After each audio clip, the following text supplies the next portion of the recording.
Hi everybody, I'm Doug. And I'm Crystal. And this is the recap for week 3 of the Balboa Progressive for November and December. To this week, we worked on bow swing. We moved out from our closed pure bow connection out to an open bow swing connection. And we had a couple of things just to say about the connection in bow swing in general. We talked about how the follow's hand lands in the upper part of the lead's arm, typically around his bicep area. For if you're about the same height, but if your lead is much taller than you, you might be holding him down here near the elbow. If he's a little bit shorter, it might be closer to the shoulder. You don't want to be on the shoulder or hanging on the shoulder because that'll restrict his movement. You also want to have a little bit of contact between your upper arm and his forearm, but you don't want to be dragging it down or clamping it in. And for leaders, we want to be connected with our partner on the upper part of the back, but we don't want to be pulling with this hand. In fact, we don't really even need to touch with the hand at all.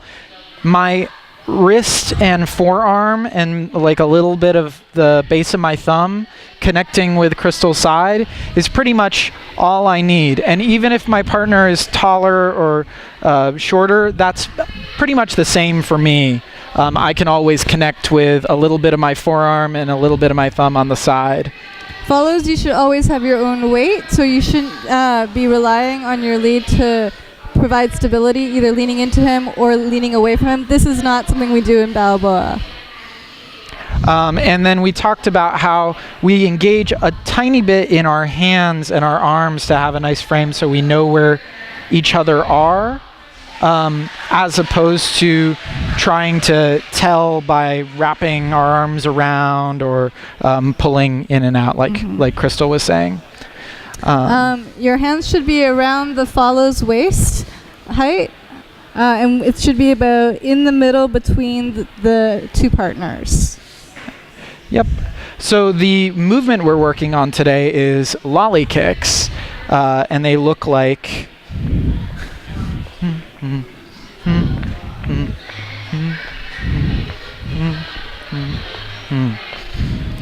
we started just doing the kicks in place, talking about how we were kicking with our hip, not so much pulling the knee up and kicking out, but just letting a little bit of energy drift through the hip. We can think about like brushing the floor a little bit with our leg. And you want to keep the rest of the muscles in your leg relaxed. So we're not trying to deliberately straighten it, and we're not trying to also deliberately contract at any point. And then the other movement is a tap, and that's just tapping. But then we're also twisting through this. Right. So we started talking about how we pivot. Right. So for follows, if we're starting facing our partner or facing towards the left, we're going to pivot to our right on our right foot, and then we're going to pivot back to our left on our left foot.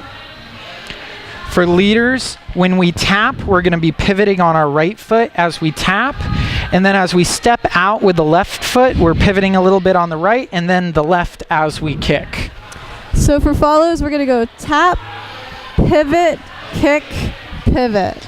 And for leaders, we're going to go pivot, tap, pivot, kick. And then we did it in place. So we talked about how the upper body connection works. We're closing in and opening out, sort of like a book. And that's coming from the left arm. There's a little bit of tension and pull as we open up and close in. So on our tap, we're pressing in, and on our kick, we're pulling out. Yep. And then leaders, I am using my right arm as well to just move Crystal's side, rotate it in place. I'm not pushing on her. Sorry. And I'm not. That happens and you move your follow off her axis. Right. And so everything is about rotating, so that she can stay in place when I start moving around her. And I am moving around Crystal, and she is staying in place. So then we talked about getting in from Curebow. So we're assuming most people know a come around. It is a down hold, up hold, rotating basic. So it looks like this. One more. 1, 2, 3, 4, 5, 6, 7, 8. And then getting into lollies is a come around opening up on the second half. So we talked about how we go to 3, we stay roughly in place and let the follow rotate away from us so it opens up some room between us. Shift weight and then allow that kick through. The kick happens on 7, and then you place it back on 8. And let's try it this way, I think. 1, 2, 3, 4, 5, 6, 7, 8. And then we did some lollies, and then we worked on an exit. We're just going to demo it. The counting for it is a little it was strange, but it's just a come around back in from lollies. So we're doing kick, tap, kick, tap, kick, step, come around. So that step on my left is sort of extra.